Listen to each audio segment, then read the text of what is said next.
நமக்கு சந்தோஷத்தை கொடுக்குமோ சமாதானத்தை கொடுக்குமோ அதெல்லாம் நல்லது.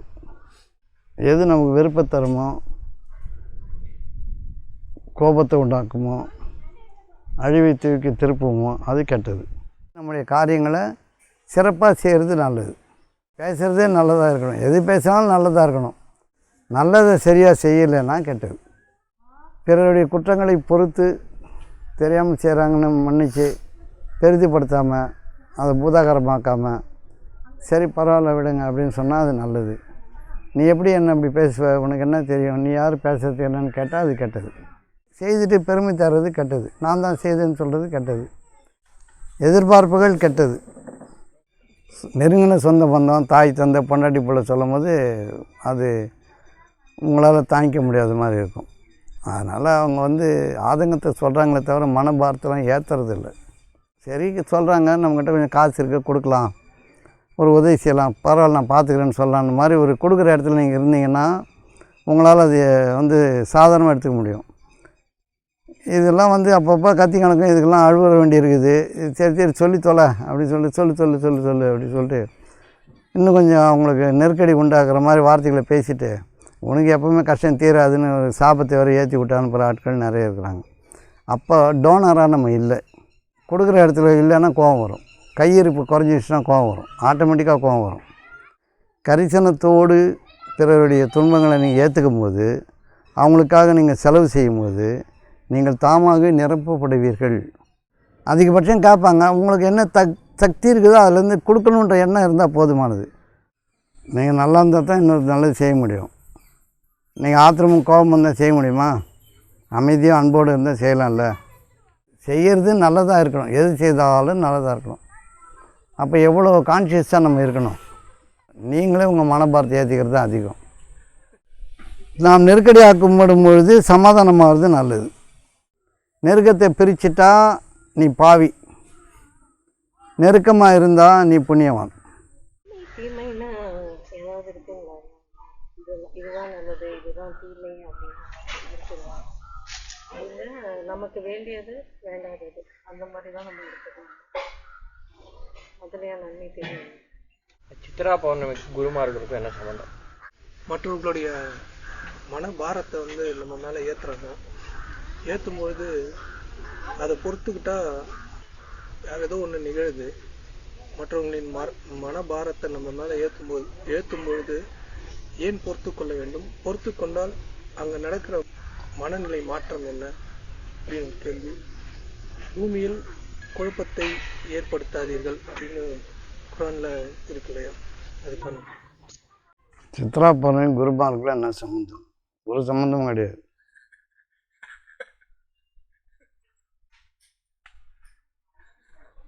எந்த சம்மந்தமும் கிடையாது. சித்ரா பௌர்ணமின்றது 7 வானங்களில் அது ஒன்று. முழுதாக தென்படுன்றக்கூடிய வானம் இன்றைக்கி முழுசாக தென்படும். காற்று ஒரு வானம், மழை ஒரு வானம், சந்திரன் ஒரு வானம், சூரியன் ஒரு வானம், நட்சத்திர கூட்டங்கள் ஒரு வானம், கிரகங்கள் ஒரு வானம், வானம் ஒரு வானம். 7 வானங்கள் அடுக்கடுக்காக படைக்கப்பட்டிருக்கு. மண்டலங்களாக வான மண்டலங்கள் அடுக்கடுக்காக படைக்கப்பட்டிருக்கோம். நம்ம 7 வானங்கள்னால் தேடிட்டுருக்குறோம் இல்லையா? இன்றைக்கி பௌர்ணமியில் இந்த சித்திரை மாதன்றது இந்த தட்சிணாயனம் உத்தராயணம் மாறக்கூடிய காலங்கள் ஒரு விசேஷமான காலங்களை கொண்டாடுற மாதிரி சித்ரா பௌர்ணமி ஒரு பூரண நிலை ஒரு பழக்கத்தில் கொண்டு வராங்க. அது ஒரு விழா எத்தனையோ விழாக்கள் நடக்கிற மாதிரி இது ஒரு விழா, அவ்வளோதான். இன்றைக்கி அது முழுசாக தெரியுது. ஒரு ஒன்று கூடுதலுக்கான ஒரு விஷயமாக தான் ஆக்கியிருக்காங்களே தவிர ஒவ்வொரு பௌர்ணமியும் விசேஷமானது தான். முழு வானம் அன்றைக்கி தென்படுது, நிலவு வானம். என்னென்னா நம்முடைய வாழ்க்கையில் எல்லாமே நமக்கு பங்களிப்பு செய்யுது. காற்று பங்களிப்பு, மழை, வெயில், கிரகங்கள் எல்லாமே அதுக்கிட்ட ஆற்றலை வாரி வாரி வீசிக்கிட்டே இருக்குது. அதில் நம்ம வாழறோம். அப்போது ஒவ்வொன்றுத்துலேயும் ஆற்றல் நிறைஞ்சி இருக்கிறதுனால அது கிரகிக்கக்கூடிய தன்மை நமக்குள்ளே குறையும் போது தான் நம்ம துன்பத்துக்கு ஆளாகிறோம். கிரகிக்கக்கூடிய ஆற்றல், அந்த சிந்தனை என்பது அதை நோக்கி திரும்பும் பொழுது ஏராளம் ஆற்றல் பெற்றவர்களாக நம்ம ஆக முடியுன்றதுக்கு சித்தர்களும் முனிவர்களும் ஞானிகளும் குருமார்களும் ஏராளமான வழிகளை சொல்லியிருக்காங்க. எதை எப்போ எப்படி கவனிக்கணும், காற்றை எப்படி வசப்படுத்துறது, மழையை எப்படி வசப்படுத்துறது எல்லாம் சொல்லியிருக்காங்க. ஏற்கனவே எல்லாமே நமக்கு வசமாகி தான் இருக்குது. இருந்தாலும் கவனச்சிதறலின் காரணமாக நம்ம அதனுடைய பேராற்றலை கிரகிக்க தவறி போகிறோம் மனதினுடைய ஓட்டத்தினால். அதனால் ஒரு ஒன்று கூடுதலுக்கு ஒரு விழாவாக நம்ம ஏற்படுத்தியிருக்கோமே தவிர, ஒவ்வொன்றும் தன்னுடைய பங்களிப்பை கொடுக்கறத ஒவ்வொரு மனிதனும் தனித்தனியாக சிந்தித்து உணர வேண்டிய அவசியம் கட்டாயம் இருக்குது. சரியா? அதனால் சித்ரா பௌர்ணமி குருமார்களுக்கெல்லாம் சம்மந்தம்லாம் கிடையாது. அவங்கவுங்களுடைய பங்களிப்பை அவங்கவுங்க முயற்சியின் காரணமாக, சிந்தனையின் காரணமாக வாங்கிக்கலாம். சரியா? அவ்வளோதான் அதில் இருக்குது. நன்மை தீமை அப்படின்றது எது நமக்கு சந்தோஷத்தை கொடுக்குமோ, சமாதானத்தை கொடுக்குமோ அதெல்லாம் நல்லது. அது நல்லது. எது நமக்கு வெறுப்பை தருமோ, கோபத்தை உண்டாக்குமோ, அழிவை தூக்கி திருப்புமோ அது கெட்டது. அதனால் நன்மை தீமைன்றது நமக்கு தெரியும். பிறருக்கும் நமக்கும் சந்தோஷம் அளிக்கக்கூடியது, மகிழ்வளிக்கக்கூடியது, வலிமை அளிக்கக்கூடியது, ஆதரவு அளிக்கக்கூடியது எல்லாம் நல்லது தான். இந்த நல்லது கெட்டதுன்றது பொதுவாக இன்பங்களை தரக்கூடியது. இப்படி தான் நம்ம உணர்ந்துருக்கிறோம். வெறுப்பை தரக்கூடியது, ஆத்திரம் வரக்கூடியது, பொறாமை தரக்கூடியது இதெல்லாம் கெட்டது. பொதுவாக இது தெரியும். நல்லதுன்றது ஒன்று கிடையாது, இருக்கிறது அது மட்டும்தான், தனியாக இல்லை. நல்லதுன்றது தனியாக எதுவும் கிடையாது. எல்லோருக்குமான நன்மைகளை செய்கிறதுன்றது தனியாக செய்ய முடியாது. நம்முடைய காரியங்களை சிறப்பாக செய்கிறது நல்லது. இடப்பட்ட காரியங்களை, நம்முடைய உலக காரியங்களை, பேச்சை, நடவடிக்கையை, பார்வையை எல்லாத்தையும் சிறப்பாக வெளிப்படுத்த வேண்டியது நம்முடைய கடமையை தவிர, நான் நல்லதாக பேசணும் அப்படின்றது கிடையாது. பேசுகிறதே நல்லதாக இருக்கணும். எது பேசினாலும் நல்லதாக இருக்கணும். நல்லதாக பேசணுன்றது இட்டு கட்டினது. பேசுகிறதே நல்லதாக இருக்கணும், அவ்வளோதான். புரியுதா உங்களுக்கு? இப்போ ஒரு தண்ணி ஓடிட்டே இருக்குது, பள்ளம் வந்தால் பள்ளத்தில் நான் பாயணும்னு பாயாது, அது பாஞ்சிரும். நெருப்பற்ற வச்சு அது எரியணுமேனு எரியாது, நான் எரிச்சிருவேன் அப்படின்னு சொல்லாது, எரிச்சிரும். அது மாதிரி நல்லதுன்றது செய்கிறது எல்லாமே நன்மை தரக்கூடியதாக இருந்தால் அது நல்லதுன்னு நம்ம நினச்ச வேண்டியது தான். நல்லதுன்னு தனியாக கிடையாது. நல்லதை சரியாக செய்யலைன்னா கெட்டது. கெட்டதுன்றதும் தனியாக கிடையாது. நல்லதை செய்ய தவறும்போது கெட்டது வந்துடும். அந்த கெட்டது செயல்பாடுடைய வேகம் எங்கே வேணாலும் போய் முடியும். அடிதடியில், சண்டையில், வம்பில், வழக்கில், கொலையில் எப்படி வேணால் முடியும். நல்லதுனுடைய செயல்பாடு பேர் இணக்கத்தில் போய் முடியும். அதாவது நம்ம செய்கிறது எல்லாமே நல்லதாக இருக்கணும்னு நினைக்கணுமே தவிர, நான் நல்லது செய்கிறேன்னு நினைக்கக்கூடாது. நல்லது செய்ய தவறுனா அது கெட்டது. பேசுகிறதே நல்லா இருந்தால் எப்படி கெட்டது நடக்கும்?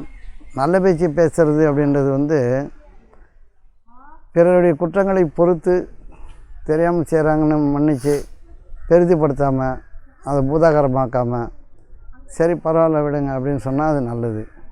நீ எப்படி என்ன அப்படி பேசுவ, உனக்கு என்ன தெரியும், நீ யார் பேசுறது என்னன்னு கேட்டால் அது கெட்டது. புரியுதா உங்களுக்கு? நல்லது கெட்டதுன்னு தனியாக எதுவும் இல்லை. உண்மைக்கே அது நல்லது கெட்டது கிடையாது. ஹிதம் தரக்கூடியது, சுகம் தரக்கூடியது எல்லாமே நல்லது தான். சுகம் தரக்கூடியதை விடுத்து கனியிருப்ப காய் கவர்ந்துட்டு, இனிமையானது இருக்க யாராவது கசப்பை சாப்பிட முடியாது, காயை சாப்பிட முடியாது. அப்போ நம்முடைய எண்ணங்கள், செயல்பாடுகள், பேச்சுகள், நடவடிக்கைகள் எல்லாமே இயல்பாக பிறர்கிட்ட எந்த தேவையும் இல்லாமல், எந்த ஆதரவும் தேடாமல், பிறருடைய புகழ்ச்சிக்காக இயங்காமல் செய்ய வேண்டிய காரியங்களை பிறருக்காகவோ நமக்காகவோ சேர்ந்து செய்துக்கிறது நல்லது. செய்துட்டு பெருமை தர்றது கெட்டது. நான் தான் செய்தேன்னு சொல்கிறது கெட்டது. நான் இல்லைன்னா அது நடந்திருக்காது அப்படின்றது கெட்டது. இந்த செய்த காரியத்துக்கு உரிமை கோருவது, என்னால் தான் இது ஆச்சு, நான் தான் பண்ணேன், அப்படி எனக்கு இந்த பலனெல்லாம் என்ன தான் அடையணும் அப்படின்லாம் எதிர்பார்க்கறதெல்லாம் கெட்டது. அதில் தான் சண்டை வந்துடும். ஒரு வீடு கட்டிட்டு நான் கட்டின வீடு எனக்கு தான் முதன்மை அப்படின்னு உரிமை கோருதல் வந்து யார் யார் கூட இருக்காங்களோ அவங்கவுங்களும் கொஞ்சம் சுகமாக இருக்கட்டும், கொஞ்சம் படுத்துக்கட்டும் அப்படி இப்படின்னு விட்டு போனோம்னா நல்லாயிருக்கும். ப்ரைவசி வேணும், எனக்கு அது வேணும் இது வேணும் அப்படின்னு உரிமை கோரும்போது அந்த நல்ல காரியமும் கெட்ட காரியமும் மாறிடும். அதாவது நல்லதுன்றதுக்கு அடையாளம் உங்கள் மனம் வந்து நெருடலாக இருக்கக்கூடாது, உறுத்தலாக இருக்கக்கூடாது. செய்கிறதுல ஒரு களிப்பு இருக்கணும், ஒரு மகிழ்ச்சி இருக்கணும். பிறர் அதை அனுபவிக்கும் போது உங்களுக்கு மகிழ்ச்சியாக இருந்தால் அது நல்லது. பிறர் அனுபவிக்கும் போது கொடுத்துட்டு அவங்க அனுபவிக்கும் போது உங்களுக்கு கடுப்பாக இருந்ததுன்னா அது கெட்டது. கொடுத்துட்டு சாப்பாடு போட்டு வச்சுட்டு சாப்பிடுங்கன்னு சொல்லி போடுறோம், சாப்பிடும்போது இன்னும் கொஞ்சம் சாப்பிடுங்கன்னு வைக்கிறது இல்லை, இன்னும் கொஞ்சம் சாப்பிடுங்கன்னு சும்மா கரண்டி மட்டும் காட்டுறது, நிறைய சாப்பிட்றாங்கன்னு நினைக்கிறது. அப்புறம் சாப்பிட்ட பிறகு நம்ம வீட்டுக்கு வந்தால் தான் நீங்கள் நல்லா சாப்பிட்றீங்கன்னு சொல்கிறது, இதெல்லாம் கெட்டதில் சேர்ந்தது. இந்த மாதிரி விஷயங்கள் வந்து பிறருக்கு செய்யும் போது எப்பொழுது உங்களுடைய மனம் சமாதானமாக இருக்கோ, சாந்தமாக இருக்கோ, அமைதியாக இருக்கோ, மகிழ்ச்சியாக இருக்கணும். இன்னொருக்கு செய்யும் போது செய்த மகிழ்ச்சி வரணும். இதை செய்கிறதுனால அவங்க நமக்கு நல்லதாக நினைப்பாங்க, நல்ல விஷயமாக நம்மளை உயர்த்தி பேசுவாங்க, புகழ்ச்சியாக இருக்கும், இன்னொரு நாள் அவங்களுக்கு உதவியாக நமக்கு அமைவாங்க. இதெல்லாம் கெட்டது, எதிர்பார்ப்புகள் கெட்டது. இப்போ நீங்கள் நல்லது செய்கிறீங்கன்னா கேட்டு செய்கிறது ஒன்று இருக்குது, கேட்காம செய்கிறது ஒன்று இருக்குது, குறிப்பறிந்து செய்கிறது ஒன்று இருக்குது. இப்போது உங்கள் கூட ஒர்க் பண்ணுறவங்க இருக்காங்கன்னு வச்சுக்கலாம், கூட வேலை செய்கிறவங்க இல்லை உங்கள் வீட்டில் வேலை செய்கிறவங்க இருக்காங்க, அவங்களுக்கு ஏதோ ஒரு துன்பம் இருக்குது, அது அரசியல் புரசலாக காதில் விழுது. குழந்தைங்க ஃபீஸ் கட்ட முடியல, அங்கே கேட்டு பார்த்துருக்கேன், 2 இடத்துல துணி கூட இல்லை, குழந்தைங்க துணி தைக்கணும் அப்படின்னு பேசிக்கிறாங்க, அரசியல் புரசலாக காதில் விழுதுன்னு வச்சுக்கலாம். உங்கள்கிட்ட இருப்பு இருக்குது, உங்களுக்காக அவங்க பணியாற்றுறாங்க. சரி, நீங்கள் போயிட்டு என்ன பண்ணணும், ஏதாவது தேவையா நீ என்கிட்ட கேட்கலாமே அப்படின்னு சொல்லி நீ பேசுறது என் காதில் விழுந்தது, தேவைன்னா சொல்லு, நான் வாங்கி தரேன். இது ஒரு விதமான சால்ஜாப்பு. புரியுது உங்களுக்கு? தேவைன்னு தான் தெரிஞ்சு போச்சுல்ல, இந்த ஒரு 10,000 இருந்தால் வச்சுக்கோ, போய் துணியெல்லாம் எடுத்துக்கோ. இல்லைங்க வேணாங்க அம்மா அப்படின்னு சொல்கிறாங்கன்னு வச்சு, இல்லை பரவாயில்ல எடுத்துக்கோ அப்படின்னு சொல்லி கொடுக்குறோன்னு வச்சுக்கலாம், கொடுத்துடணும். நீ தேவையான என்ன கேட்கலாம்ல, நீ ஏன் நான் தான் இருக்கேன்ல, என்ன கேட்கலாம்ல, கேட்டால் நான் தரமாட்டேனா? இவங்கெல்லாம் கெட்டவங்க. இவங்கெல்லாம் வந்து சொல்லிவிட்டு எதிர்பார்ப்பாங்க, பணிஞ்சு நடக்கணும் அவங்க அப்படின்னு எதிர்பார்ப்பாங்க. அவங்க நம்ம கொடுத்தா நல்லதான ஒரு உதவி செய்து கொஞ்சம் எதிர்பார்ப்புகள் அவங்க மேலே நிறைய இருக்கும். இது கெட்ட செயலாகிடும். நீ கேட்கும் போது குறிப்பறிந்து கொடுத்துடணும். கொடுத்துட்டு கொடுத்தன்ற பேச்சை வந்து உங்கள் வாயிலேருந்து வரக்கூடாது, நான் தான் கொடுத்தேன்னு வரக்கூடாது. 1. 2வது வந்து கொடுத்ததுக்கு அவங்க நன்றியோடு இருக்கணும்னு நினச்சி எதிர்பார்த்தீங்கன்னா அது அதை விட மோசம். அவங்க நன்றி இல்லாமலும் இருக்கலாம், எதிர்த்தும் பேசலாம், இல்லை உங்கள்கிட்ட சண்டைக்கும் வரலாம். அன்றைக்கி குறிப்பறிந்து கொடுத்தீங்கல்ல, அந்த கொடுத்ததோடு உங்கள் வேலை முடிஞ்சு போச்சு. நான் கொடுத்தேன், அன்றைக்கி கொடுத்தேன், உனக்கு தேவைக்கு நீ கேட்காத முன்னே நான் கொடுத்தேன்ல, நீ இப்படி நடப்பேன்னு தெரிஞ்சிருந்தா அப்படின்னு பிற்காலத்தில் ஒரு பேச்சு வரும் தெரியுமா, அந்த பேச்செல்லாம் கெட்டது. குறிப்பறிந்து கொடுக்கறது, அவங்க கேட்காம கொடுக்கறது உங்களுடைய டியூட்டி. ஏன்னா உங்கள்கிட்ட இருக்குது, அதான் அந்த காதில் செய்தி வருது, கொடுக்கலாம், தப்பு இல்லை. கொடுத்துட்டு எதிர்பார்க்கறது, சொல்லி காட்டுறது, திரும்பி நீ இப்படி பண்ணிட்டு போயிட்டேன்னு அவங்கள புறம் பேசுகிறது, நன்றி இல்லாமல் நடக்கிறாங்க அப்படின்னு சொல்கிறதெல்லாம் கெட்டது. இந்த மாதிரி பரோபகாரம்ன்றது பரத்தின் உபகாரம். பரம்னா கடவுள், கடவுள் தன்மை. அது நமக்கு இப்படியே சொல்லி காட்டின்னு இருக்குது. காற்று வீசினா அவனுக்கு காற்று வீசினு சொல்லுதான் எங்கேயாவது சொல்கிறதில்ல, மறைவாக இருக்குது. அது மாதிரி ஒரு உதவியை வந்து முந்தி செய்யணும், செய்கிற இடத்துல நம்ம இருக்கிறோம், செய்யணும். புரியுதா உங்களுக்கு? நான் நல்லது செய்கிறேன்றது வந்து அதிகபட்ச பெருமை. தேவைக்கு கொடுத்தது நல்லதாக இருந்தாலும் நீ நல்லது செய்யலை, செய்திருக்கிற, அவ்வளோதான். கொஞ்சம் 10,000 கொடுத்துருக்குற, அவ்வளோதான். நல்லதாக கொடுத்துருக்குறேன்னா அதுக்கு அந்த உரிமைக்கு வந்து அந்த நல்லதுன்றதுக்கு உங்களுக்கு உரிமை கிடையாது. இதெல்லாம் கொஞ்சம் நுண்மையான விஷயங்கள், புரியறது கடினம். அந்த கொடுத்தல் வந்து நிகழ்தல் தவிர, அது ஒரு நிகழ்வே தவிர அது நீங்கள் செய்யறதுன்னு ஒரு உரிமை கோரக்கூடாது. செய்கிற வரைக்கும் நம்ம வேலை, செய்த பிறகு அவங்க எப்படி வேணாலும் நடக்கலாம். ஏன்னா நீங்கள் வந்து செய்ததுனால உங்களுக்கு வந்து நல்லா பேசுவாங்க, அமைதியாக இருப்பாங்க, உங்களுக்கு உதவியெல்லாம் செய்வாங்கன்னா எதிர்பார்த்துக்கிட்டு இருக்கிறது நீங்கள் செய்தது நல்லது கிடையாது. அந்த எதிர்பார்ப்பு கெட்டது. ஆகவே நல்லது கெட்டன்றது எப்பவுமே கிடையாது. 2 விதமான விஷயம். ஒன்று, என்கிட்ட கேட்கலாமேன்னு சொல்கிறது, அது வந்து அவங்கள அசிங்கப்படுத்துறது தப்பு. அது 2வது வந்து கொடுத்துட்டு கேட்காம கொடுத்துட்டா அவங்க எப்படி வேணாலும் நடக்கலாம். அதுதான் ரொம்ப முக்கியம். அவங்க எப்படி வேணாலும் நடக்கலாம். ஏன்னா நீ கேட்காம கொடுத்துருக்க, அவங்க கேட்கவே இல்லை, கேட்காம கொடுத்துருக்க. 2வது நம்ம வந்து கேட்டு கொடுக்கணும்.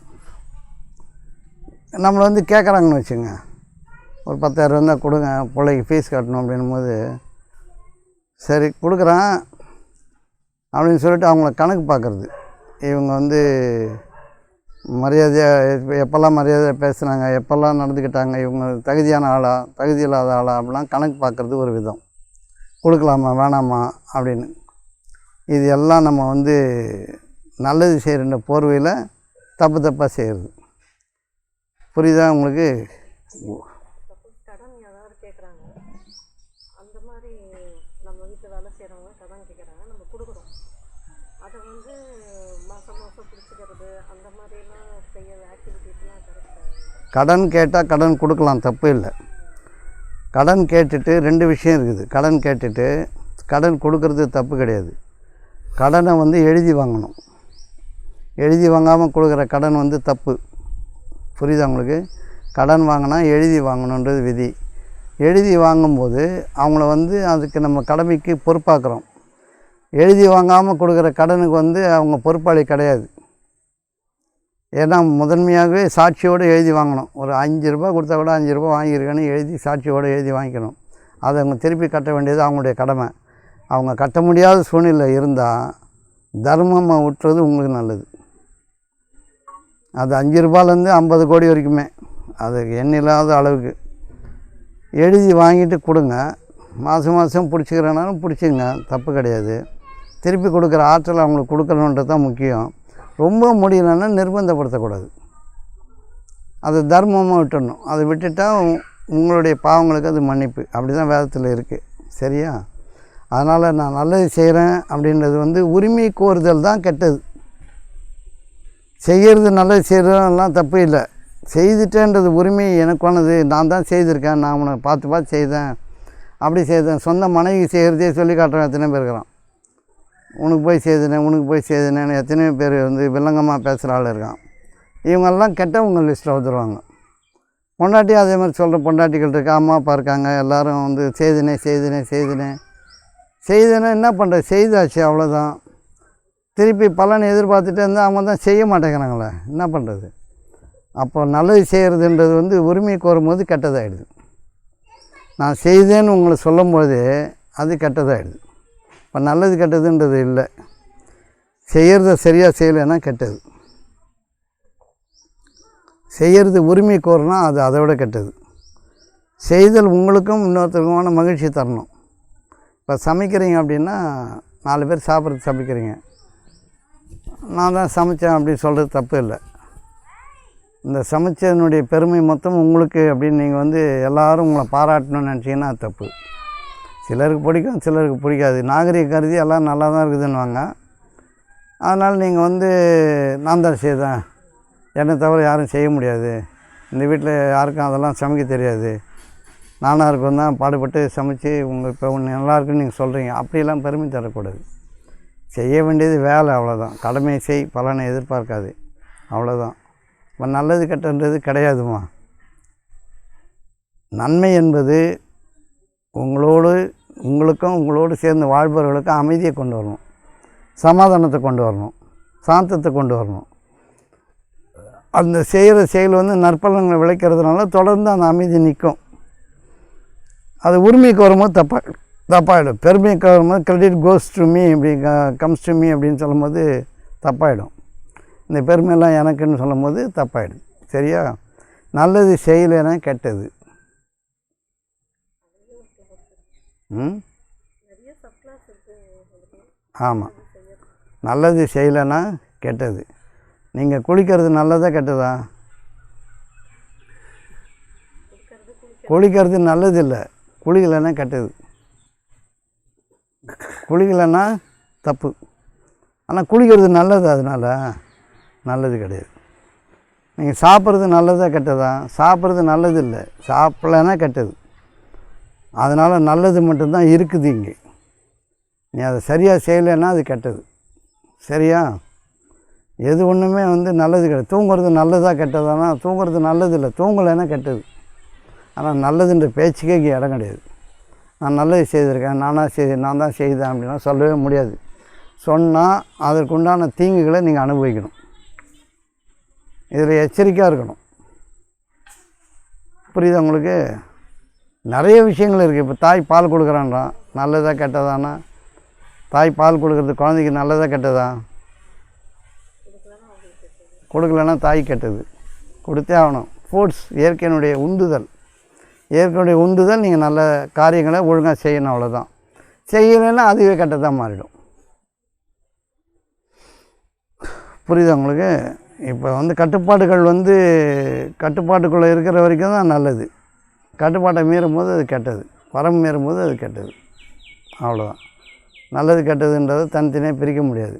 இருக்கிறது ஒரு காரியம் மட்டும்தான், செயல் மட்டும்தான். இப்போ வீட்டை பெருக்கணும், அது நல்லதா கெட்டதானா? வீட்டை பெருக்கிறது நல்லது, பெருக்கலைன்னா கெட்டது. அவ்வளோதான். அப்படி தான் புரிஞ்சுக்கணும். துணி துவைச்சி போடுன்றது நல்லது அப்படிலாம் இல்லை, போடலைன்னா கெட்டது. அப்படியே எல்லா விஷயங்களையும் பாருங்கள். நீங்கள் அமைதியாக பேசுகிறது நல்லதா கெட்டதானா? அமைதியாக பேசுகிறது நல்லது, பேசலைன்னா கெட்டது. அது நல்லது கிடையாது. பேசலைன்னா கெட்டது, கெட்டது நடக்கும். அப்படி புரிஞ்சுக்கிட்டா நான் நல்லது செய்கிறேன்னு யாரும் சொல்ல முடியாது. புரியுதா உங்களுக்கு? சாதாரண விஷயங்களை, வீட்டுக்கு சாமான் வாங்கி போகிறது கூட, சாப்பாடு தான் சாமான் வாங்கி போகிறோம். நான் உழைக்கிறேன், பாடுபடுறேன், கொட்டுறேன், வாங்குறேன், அரிக்கிறேன், புரிக்கிறேன், நீ படுத்துன்னு தூங்குறேன்னு பிரச்சனையை கிளப்பிடுறாங்களே, அது நல்லது செய்கிறதில்ல. வாங்கி போகிறது அவங்க வேலை, அவங்க ஆக்குறது அவங்க வேலை, பராமரிது அவங்க வேலை. இதை அவங்க சரியாக செய்யலைன்னா சொல்லிக் கொடுக்கணும். இப்போ சண்டைகள்லாம் இப்படி தானே கிளம்புது. நீ என்ன பண்ணுறது, நான் என்ன பார்க்குறது, நான் என் பேச்சை கேட்கணும், நீ என் பேச்சை கேட்கணும், அப்படி தானே எல்லோரும். நான் மட்டுமே தான் உழைக்கணுமா, நான் மட்டுமே செய்யணுமான்னு கேட்டு தானே சண்டை வருது. ஏன்னா இவங்க நல்லது செய்கிறது காரியத்தை ஒழுங்காக செய்யறதுனால கெட்டது தான் செய்கிறாங்க. புரியுது உங்களுக்கு? அவ்வளோ நல்லது கெட்டதுன்றது கிடையவே கிடையாது. இருக்கிறது செயல் மட்டும்தான். சரியாக செய்தால் நல்லது, சரியான செயலை செய்யாமல் விட்டது கெட்டது. செய்தக்க வல்ல செய்யக்கெடும், செய்தக்க செய்யாமையானும் கெடும். செய்ய தகுந்ததை செய்யலைன்னா கெட்டுடும். செய்யத்தகாத செய்யக்கூடாது. புரியுது உங்களுக்கு? செய்யத்தகாது நமக்கு தெரியும், அதை நம்ம செய்யக்கூடாது. அந்த தகாததுன்றது கோபமாக பேசணுன்றது தப்புன்றது உங்களுக்கு ஏற்கனவே தெரியும். தெரியுமா தெரியாதா? அதனால் அமைதியாக பேசுறது. அமைதியாக பேசுறது நல்லதா? இல்லை, பேசலைன்னா கெட்டது. அமைதியாகனா கெட்டது. அவ்வளோதான். சொல்லுங்கள், நீங்கள் என்ன சொன்னீங்க? நம்ம மேலே மனபாரத்தை ஏற்றுறாங்க. நீங்கள் ஏற்றுறீங்களா, அவங்க ஏற்றுறாங்களா? நம்ம இல்லை மற்றவங்க எல்லாரும். நீங்கள் ஏற்றுறீங்கன்னு சொல்லுங்கள். நான் ஏற்றுறேன்னு சொல்லுங்கள். அப்படி ஆரம்பிங்க. நீங்கள் ஏசுனதுதான் உங்கள் மேலே எல்லாம் பாரத்தை ஏற்றுறதுக்கு. இயேசுவே வருத்தப்பட்டு பாரதி முக்கிறவர்களே எல்லோரும் என்னிடத்தில் வாருங்கள், நான் இளைப்பாறுதல் தருகிறேன்னு சொன்னது காரணம், அவர் எல்லார் பாரத்தையும் ஏற்க தயாராக இருந்தார். ஏன்னா இந்த மனித குலத்துக்கு அவர் நன்மை அது அவர் ஒரு தீர்க்கதரிசியாக வந்தார். அவர் எல்லாருடைய மக்கள் தப்பாக இருக்கிறத பார்த்தாரு. வருத்தப்படாதீங்க, என்கிட்ட வாங்க, நான் இளைப்பாறுதல் தருவேன்னு கூப்பிட்டாரு. இப்போ நீங்கள் கேட்குற கேள்வி, எல்லோரும் எங்கள் மேலே பாரத்தை ஏற்றுறாங்கன்றீங்க. எல்லாருமே அப்படி தானே இயங்குறோம். எல்லாருமே அது மாதிரி இயங்கலை. சாதாரணமாக சொல்லுங்கள். சாதாரணமாக எல்லாரும் மனபாரத்தை நம்ம மேலே ஏற்றும் போது அதை பொறுத்துக்கணும்னு சொல்கிறீங்களா? பொறுத்துக்குன்னா இங்கே என்ன மாற்றம் நிகழுது? முடிங்க. என்ன மாற்றம் நிகழுது? ஏன் பொறுத்துக்கணும்? மனபாரத்தை உங்கள்கிட்ட இருந்து யார் ஏற்றுறான்னு முதல்ல கவனிங்க. உங்கள் சொந்தக்காரங்க தவிர யாரும் இருக்க மாட்டாங்க. உங்கள் அப்பா அம்மா, உங்கள் பொண்டாட்டி, உங்கள் அண்ணன் தம்பி, ஏன்னா எல்லாத்திட்டும் வாங்கி தின்னுருப்பீங்க. எல்லோரும் காப்பாற்றிருப்பாங்க. உங்களை ஏதாவது ஒன்று கேட்டிருப்பீங்க. அப்புறம் அவங்க வந்து தன்னுடைய குறைகளை சொல்லும் போது உங்களுக்கு பாரமாக தெரியுது. வேறு யாராவது வெளிலேருந்து வந்து ஏற்றுனாங்கன்னா கேஷுவலாக இருப்பீங்க. நெருங்கின சொந்த பந்தம், தாய் தந்தை, பொண்டாட்டி பிள்ளை சொல்லும் போது அது உங்களால் தாங்கிக்க முடியாத மாதிரி இருக்கும். அதனால் அவங்க வந்து ஆதங்கத்தை சொல்கிறாங்களே தவிர மனபாரத்தெல்லாம் ஏற்றுறதில்ல. அவங்க நெருக்கமாக இருக்கிறதுனால சொல்கிறதுக்கு ஆள் இல்லைன்னு சொல்கிறாங்க, அவ்வளோதான். அதனால் என்ன மாற்றம் நிகழும்? அது உங்களுடைய கேள்வி. அவங்களுடைய பாரம் குறையும், உங்களுடைய பாரம் வந்து ஏறும். புரியுது உங்களுக்கு? தாங்கு சக்தி அதிகமாக இருந்தால் அவங்க பாரத்தையும் சேர்த்து நீங்கள் ஏற்றுவீங்க, சுமப்பீங்க. ஆனால் சுமக்க முடியாது. அதனால் உங்கள்கிட்ட இருந்து ஏதாவது நன்மை அவங்களுக்கு செய்து சரி சமாதானம் பண்ணலாம். இது வந்து சாதாரண விஷயந்தான். இது ஒரு முக்கியத்துவமே கொடுக்கக்கூடாது. ஆனால் எல்லோரும் வந்து நம்ம அதில் தான் மாட்டிக்கிறோம். சின்ன சின்ன பேச்சுக்கள் கூட பாரமாகிடுது. இப்போ எப்படின்னா, நீங்கள் வீட்டுக்குள்ளே போகிறீங்க, ஆஃபீஸ் போய்ட்டு வீட்டுக்குள்ளே போகிறீங்க. போனோடனே உங்கள் வீட்டம்மா வந்து உங்கள் கண்ணில் படலைன்னா கோவம் வந்துடும். எங்கே போனேன் ஆளை காணோம், நான் வருவேன், எத்தனை மணிக்கு வருவேன் தெரியாதா அப்படின்னு வரும்போதே பாரத்தை தூக்கி அவங்க மேலே ஏற்றணும். அவங்க ஏற்கனவே வீட்டில் என்னென்ன வந்தால் சண்டை போடலான்னு ரெடியாக இருப்பாங்க. அவங்க ஒரு பாரத்தை வச்சுன்னு இருப்பாங்க. நம்ம யார் முதல்ல பாரத்தை ஏற்றுறாங்கன்றதை பொறுத்து வீரியம் ஜாஸ்தி ஆகிடும். புரியுதா உங்களுக்கு?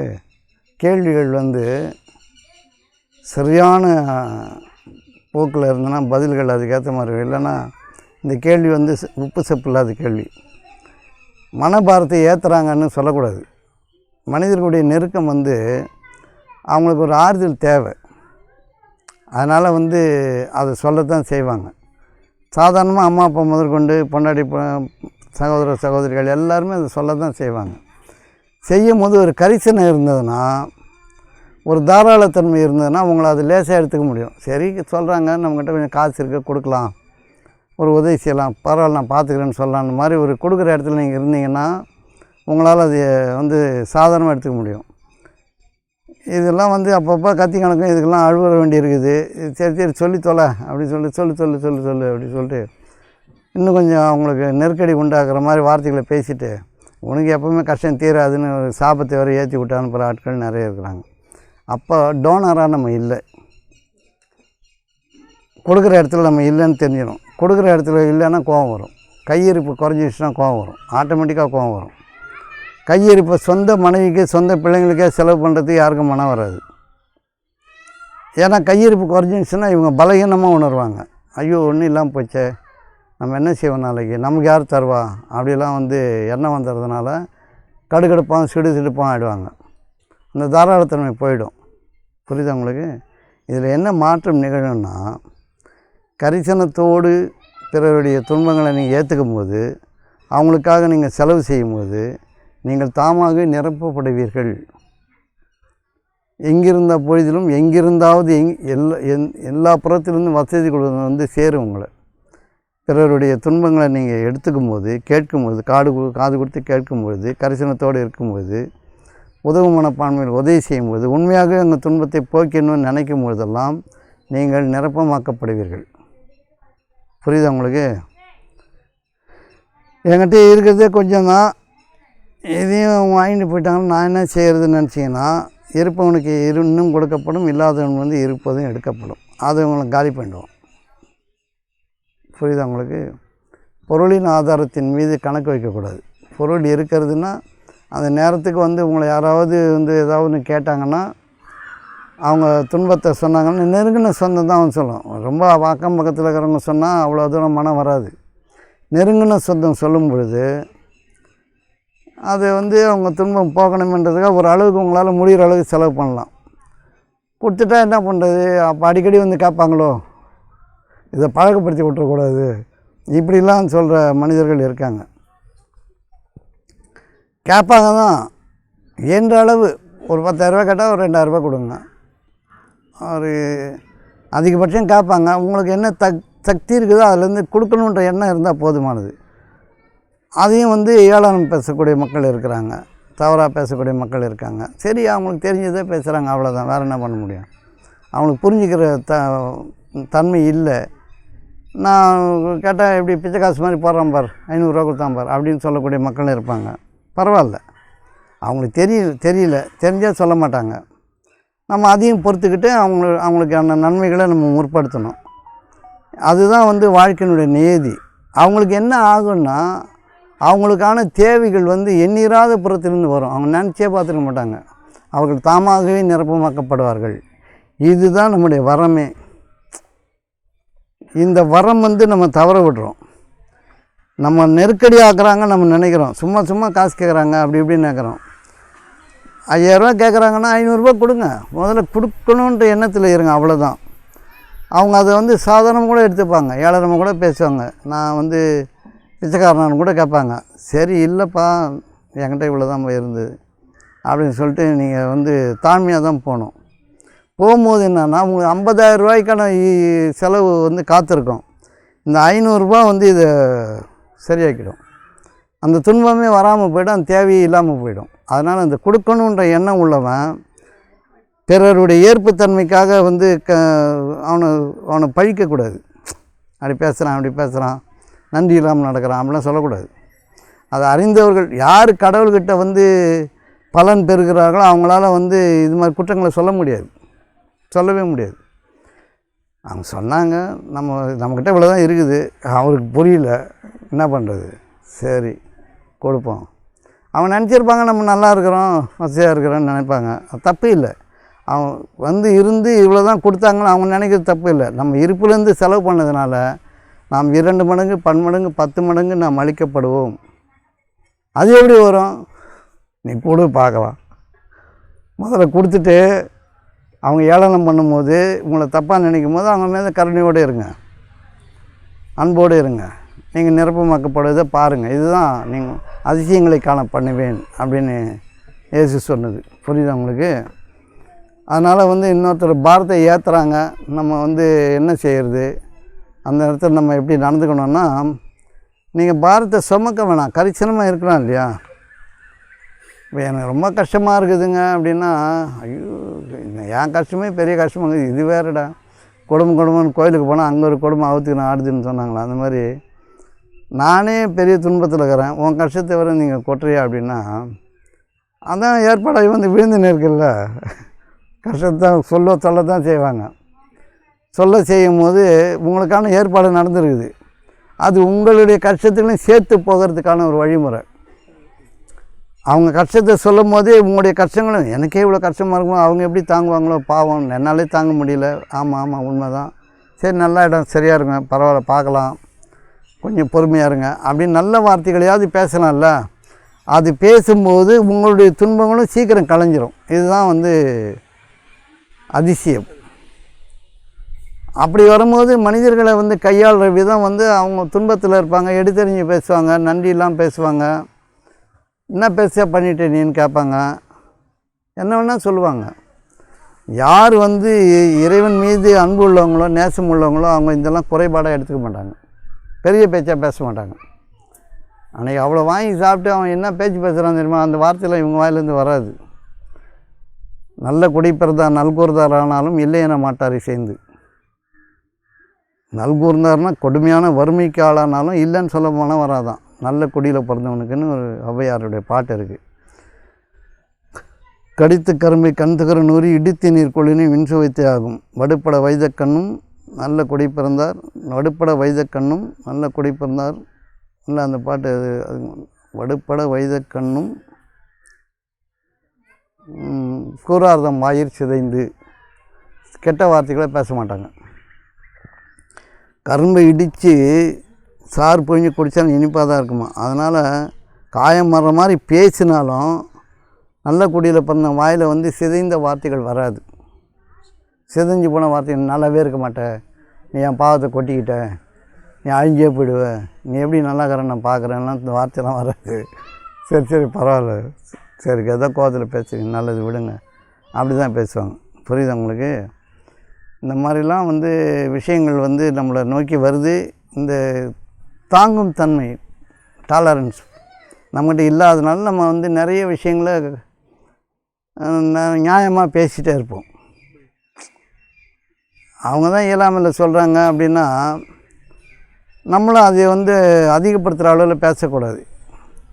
இப்போ சான்றாண்மை மிக்க மக்கள் வந்து அவங்கள லேசாக அவங்களால காயப்படுத்த முடியாது.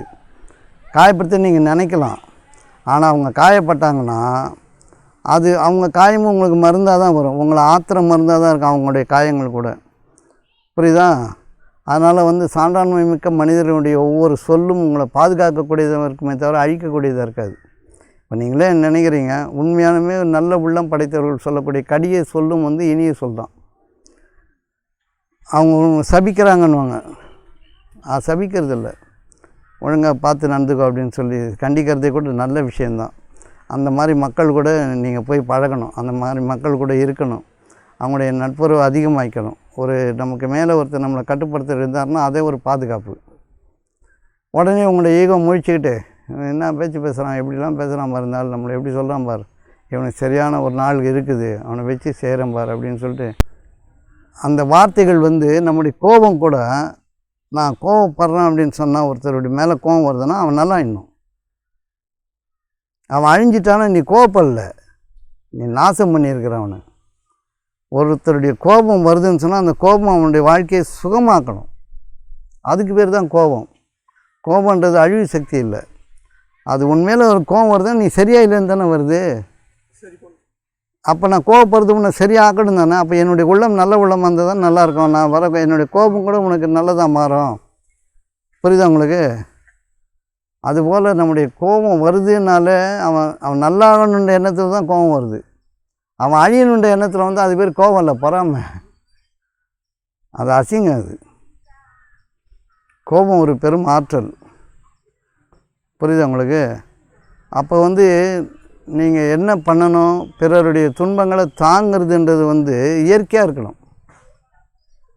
வலி தாங்குதல் தான் வாழ்க்கை, வலி தாங்குதல் தான் அன்பு. அன்புன்னா நிறைய வலின்னு அர்த்தம், அன்புன்னா வலின்னு அர்த்தம். அன்பு இருக்கும்போது வலிக்கும், ரொம்ப வலிக்கும். நிறைய பேர் ஒத்துக்க மாட்டாங்க நம்மளை. நிறைய பேர் நம்மளை வந்து கேவலம் பண்ணுவாங்க, நம்ம பேச்சை கேட்க மாட்டாங்க, கேட்குற மாதிரி நடிப்பாங்க, எல்லாம் செய்வாங்க. ஆனால் இது பெரும் வலியாக இருக்கும். இந்த வலி வந்து அவங்க வாழ்க்கையை கெடுத்துடக்கூடாது. இந்த வலி, நம்முடைய வலி வந்து பிறருக்கு துன்பத்தை தருதுன்னா நீ வந்து காயப்பட்டது உண்மை கிடையாது. நீ அவனை அழியணும்னு சொல்லி நீ வந்து உன்னுடைய ஆற்றலை செலவு பண்ணியிருக்க. நீ வலி தாங்கும் பொழுது யார் வலி ஏற்படுத்தினானோ அவனும் திருந்தி அவன் நல்ல வாழ்க்கைக்கு வந்துடுவான். இதெல்லாம் தான் நிஜமாக இருக்குது. என்ன அவனை புண்படுத்திட்டான் நெஞ்சு, அவன் என்ன கதி காணவன், அவன் வந்து அவன் பட்ட பாடு நான் என் கண்ணால் பார்க்கணும், பார்த்தா தான் என் நெஞ்சு நிம்மதி அப்படின்னு சொல்கிறதெல்லாம் ரொம்ப கெட்டத்தன்மை உள்ள மனிதர்கள். அப்படிலாம் இருக்க முடியாது. சான்றாண்மை இருக்குதுன்னு சொன்னால், அன்பு இருக்குதுன்னு சொன்னால் அது யாரையும் இம்சிக்காது. அவங்களுடைய வாழ்க்கையை எப்படியும், ஏன்னா கொஞ்ச நாள் வாழறோம், எல்லாருக்கும் ஒரு குறுகிய கால வாழ்க்கை தான். 100 வருஷம்னு வச்சுக்கலாம், எவ்வளோ நாள் அவன் கண்மூடி கண் திறக்கிறதுக்குள்ளே போயிடும். வாழ்க்கை எப்போவுமே ஒரு நல்லதை கொடுக்கும்போதே அதே அளவில் கெட்டதையும் சேர்ந்து தான் கொடுக்கும். ஏன் சேர்ந்து கொடுக்குன்னா அது கொடுக்குறது நல்லது மட்டும்தான். நீ அதை சரியாக செய்யலைன்னா அப்படியே கெட்டதாக மாறிடும். வாழ்க்கை இன்ப துன்பமானது கிடையாது, வாழ்க்கை இன்பமானது மட்டும்தான். இன்பத்தை சரியாக வாழலைன்னா துன்பம். புரியுதா உங்களுக்கு? அதனால் வந்து இன்ப துன்பங்கள் கலந்தது வாழ்க்கை இல்லை. இன்பம் மட்டும்தான் நம்முடைய இருப்பு, இன்பமே நமது இருப்பு. அது சரியாக இன்பப்படலைன்னா துன்பம். எல்லோரும் என்ன சொன்னாங்க, லோகம் சர்வம் லோகம் துக்கமயம்ன்றான். உலகம் வந்து துக்கங்களால் ஆனது அப்படின்னு சொல்கிறான். துக்கங்களில் ஆனது கிடையாது. பிறருடைய துக்கங்களை சுமக்கும் போது இன்பம் வருது, பிறருடைய இயலாமையை சுமக்கும் போது இன்பம் வருது.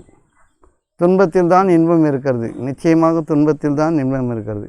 பிறருடைய துன்பங்களை நீ தாங்கும் போது தான் நீ நிஜமாக சுகமடைகிற. நீ சுகமடைகிறன்றது வந்து நீ சாப்பிட்றது தூங்குறதெல்லாம் சுகம் நினைக்கக்கூடாது, அதெல்லாம் இன்பம் கிடையாது. அதெல்லாம் கட்டாயம் செய்ய வேண்டிய செயல். சாப்பிட்டது சுகமாக இருக்குது, தூங்குறது சுகமாக இருக்குதுன்னா அது சுகம் கிடையாது, அது வந்து துக்க நிவர்த்தி, துக்க சுகம். அதெல்லாம் தூங்கலைன்னா பைத்தியம் முடியும், சாப்பிட்லன்னா மயக்கம் வரும். அது சுகமாது, இன்பமாது, அது துக்க சுகம். துக்க நிவர்த்தி அது. துக்கம் ஆயிடும்ன்றது நிவர்த்தி பண்ணிடுறீங்க முதல்லையே. புரியுதா உங்களுக்கு? அப்போ இதெல்லாம் சுகம் கிடையாது. பிறருடைய துன்பத்தை தாங்கும்போது ஒன்று வரும் பாருங்கள், அதுக்கு பேர் தான் இன்பம். அதனால தான் உன் துக்கம் சந்தோஷமாய் மாறும்ன்றாங்க. எப்போ? பிறருடைய துன்பத்தை நீ தாங்கும்போது தான் நீ உண்மையாகவே சந்தோஷம் அடைகிற. பிறருக்காக வாழும்பொழுது மட்டும்தான் நம்ம நிஜமான வாழ்க்கை வாழுகிறோம். இது பேச்சளவு சொன்னால் புரியாது, வாழ்ந்து பார்த்தா தான் தெரியும். புரியுதா உங்களுக்கு? நமக்காக தான் வாழணுன்றாங்க. நம்ம இன்பத்துங்களும் நம்மளுடைய செல்ஃப் இதுக்காக தான் வாழணுன்றாங்கல்ல. அதுக்கு அந்த பாயிண்ட் கரெக்ட் இல்லை. நமக்காக நம்ம வாழணுமா? நம்ம நல்லா இருக்கணும், நம்மளுடைய செல்ஃபை தான் நம்ம ஃபஸ்ட்டு கவனிக்கணும். சுய நலம் தான் முக்கியம். நீங்கள் நல்லா இருந்தால் தான் இன்னொரு நல்லது செய்ய முடியும். நீங்கள் ஆத்திரமும் கோபம் இருந்தால் செய்ய முடியுமா? அமைதியாக அன்போடு இருந்தால் செய்யலாம்ல. நீங்கள் நல்ல உள்ளம் படைச்சிருந்தால் இன்னொருத்தர் செய்ய முடியும். நீங்களே தேவையுடைய எதிர்பார்ப்பில் இருந்தால் யாருக்கு செய்வீங்க? நீங்கள் நல்லா இருக்கிறதுனா எல்லோரும் உதவி செய்தால் தான் நல்லா இருக்க முடியும். உங்களை யாராவது ட்ரெஸ்ஸு தைச்சாதான் நீ வாங்கி போட்டுக்க முடியும். யாரோ உழைக்கிறான்ல, யாரோ ஒருத்தர் செருப்பு தைக்கிறான், யாரோ ஒருத்தர் உங்கள் சாப்பாட்டை தயார் பண்ணி வைக்கிறாங்க. எல்லோரும் வேலை செய்கிறாங்களா? இப்போ நீங்கள் மட்டும் எப்படி நல்லா இருப்பீங்க? எல்லோரும் நல்லா இருந்தால் தான் நீங்கள் நல்லா இருக்க முடியும். அப்போ அன்பும் ஆதரவும் வச்சுக்கிட்டு நன்மைகளை மனதில், அதாவது பிறரை இழிவுபடுத்தாமல் குற்றம் குறை சொல்லாமல் நல்லவங்களாக இருந்தால் தானே நீங்கள் நல்லா இருக்க முடியும். நீங்கள் நல்லா இருக்கிறதுனா எல்லாருக்கும் உங்களை வேலை செய்யணுமா? எல்லா செலவும் உங்கள்கிட்டே இருக்கணுமா? அப்படியே இருந்தால் கூட யாராவது எதனா தயார் பண்ணி வச்சா தான் போய் வாங்க முடியும். அரிசி பருப்பு கூட கடையில் போனால் தான் கிடைக்கும். அப்போ அவங்களாம் நல்லா இருந்து பலமாக இருந்து கொடுக்குற இடத்துல, வேலை செய்கிற இடத்துல இருந்தால் நீங்கள் நல்லா இருக்க முடியும். இப்போ எல்லோரும் நல்லா இருக்கணும். புரியுதா உங்களுக்கு? அப்போ பிறருடைய துக்கங்களை சுமக்கும் போது தான் ஒரு இன்பம்ன்றது பிறக்கிறதுன்றது அறிந்த மக்களுடைய இயல்பு. பிறருடைய வலி தாங்கும்போது தான் நிஜமான சுகமே இருக்குது. மற்றபடி நல்லா இருக்கிறது, ஆரோக்கியமாக இருக்கிறது, நல்லா தூங்குறது, நல்லா சாப்பிட்றதும் சுகம் கிடையாது. அது அன்றாட கடமை. அது செய்யலைன்னா தப்பாயிடும். அது செய்யலைன்னா நோய் வந்துடும். அது செய்ய வேண்டியது நான் சுகமாக செய்துன்னு சொல்லலாமா? செய்யலைன்னா நீ கஷ்டப்படுவ. அதுக்காக பயந்துன்னு செய்கிற, அது எப்படி சுகமாகும்? புரியுது? அது நல்லா தூங்கணும் பாடான்னு அப்படின்னு சொல்லுவோம். அதுதான் சுகமாக. அது 2 நாள் தூங்காமல் இருந்தால் நோய் வந்துடும். அது வரக்கூடாதுன்றதுக்காக நீ தூங்குற. அதெல்லாம் நல்லதுலையும் கிடையாது, சுகத்துலையும் கிடையாது. அது அன்றாட கடமை, டியூட்டி. செய்தே ஆக வேண்டியதெல்லாம் சுகன்றான். செய்தே ஆக வேண்டியது இன்னொருத்தருடைய துன்பங்களை பொறுத்துக்கிறது தான். அதுதான் செய்தி. அதாவது நீ இதனால சுகம்னு சொல்ல முடியாது. நீ தாங்கி பார், அப்போ உனக்கு ஏற்படும். உனக்கு இந்த பிரபஞ்ச பேராற்றல் உனக்கு எல்லா புறத்திலும் உனக்கு ஆதரவு தரும் பாருங்க. அதை கண்டறிஞ்சவனுக்கு தான் உண்மையான சுகம் என்னன்னு புலப்படும். அது வரைக்கும் அது புலப்படாது. புரியுது உங்களுக்கு? இப்போ உங்களுக்கு நல்லது எது கெட்டதுன்னு தெரியும்னு நினைக்கிறீங்களா?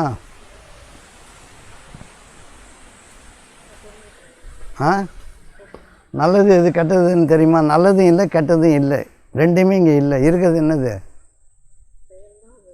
செயல் மட்டும்தான் இருக்குது. சரியாக செய்தால் நல்லது, தப்பாக செஞ்சால் கெட்டது. புரியுதா உங்களுக்கு? சாப்பாடு வாய் வழியாக சாப்பிடலாம், மூக்கு வழியாக சாப்பிட முடியாதுல்ல. அப்போ முடியாததை முயல்றது கெட்டது தான். அது மாதிரி இது மாதிரிலாம் நல்லது செய்திருக்கேன் அப்படின்லாம் சொல்ல முடியாது. நன்மைகளை செய்திருக்கேன்னு சொல்ல முடியாது. செய்கிறது நல்லதாக இருக்கணும். எது செய்தாலும் நல்லதாக இருக்கணும். அப்போ எவ்வளோ கான்ஷியஸாக நம்ம இருக்கணும். புரியுதா உங்களுக்கு? இப்போ மனோபாரத்தை ஏற்றுறாங்க. யார் ஏற்றுறாங்க? சொந்த பந்தங்கள் மட்டுமா? அதிகமாக அவங்க தான் ஏற்றுறாங்க. நீங்களே உங்கள் மனோபாரத்தை ஏற்றிக்கிறது தான் அதிகம்.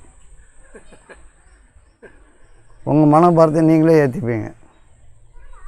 எவங்கிட்ட வாசலும் பண்ணி நிற்க மாட்டேன், எவனையும் எதையும் காக்க மாட்டேன், நான் மான மரியாதையோட வாழ்வேன், இதெல்லாம் நீயே ஏற்றிக்கிற பாரம். ஒன்று சாக்கடையில் தள்ள முடியாது. ஒன்று புரியுது உங்களுக்கு? மனோபாரத்தை இன்னொருத்தர் ஏற்ற வேணாம், நீங்கள் ஏற்றிக்கிறதே போதும். எவனை நம்பி என் வாழ்க்கை இல்லை, நான் யாருக்கிட்டையும் கையேந்தி பழைக்க மாட்டேன், நானே பார்த்துப்பேன் சொல்கிறான்ல, இவனே இவன் மனபாரத்தை ஏற்றிடுவான். இந்த பாரம் தாங்க முடியாது அவனால். ஏன்னா இது எவ்வளோ நாள் தாங்க முடியும்? உடம்பு நல்லா இருக்கிற வரைக்கும் தாங்க முடியும், ஏதோ பிரச்சனை வர வரைக்கும் தாங்கலாம். பிரச்சனைகள் எப்படி வரும் அப்படின்னு கேட்குறாங்க. பிரச்சனைகள் வரும், ஒன்றும் இல்லைனாலும் வரும், சும்மானாமே வரும். வருமா வராதா? அனுபவப்பட்டவங்களுக்கு தெரியுமா தெரியாதா? சும்மா இருந்தால் பிரச்சனை வருமா வராதா? நீ ஒன்றும் இல்லை, கொஞ்ச நேரம் இப்படி உட்காந்து ஏன்பா வரைக்கும் பார்த்துட்டு உட்காந்துக்கிறேன்னு கேட்பான். நம்ம பாட்டில் உட்காந்துக்கிறோம், சும்மா தாங்க உட்காந்துக்கிறேன். என்ன சும்மா உட்காந்துக்கிறேன், நீ வாய் அப்படி போயிட்டு வரலாம் அப்படின்னு. இல்லைப்பா நான் வரல, நான் கூட்டாக வரியா, அவனுக்கு ஆள் வசதி வரவங்க கூட்டாக தான் வருவேன்னு அப்படியே ஆரம்பிச்சிடான் பிரச்சனையை. எப்படி ரூட் போட்டு பிரச்சனை வருன்றதுலாம் தெரியாது. அதனால் வாழ்க்கை ஒரே போக்கில் போகாது, ஏற்ற இறக்கங்களோடு போயிட்டுருக்குன்னு நம்ம சொல்கிறோம். வாழ்க்கை ஒரே போக்கில் தான் போகுது. நீ ஒரே போக்கில் போகும்போது வாழ்க்கை ஒரே போக்கில் தான் போகும். அது சரியாக போகாத போது உனக்கு துன்பம் வந்துடும். இப்போ உட்காந்து இருக்கேன், என்னப்பா அப்படி உட்காந்து கம்முனுக்கிற அப்படின்றான்னு வச்சுக்கேன்.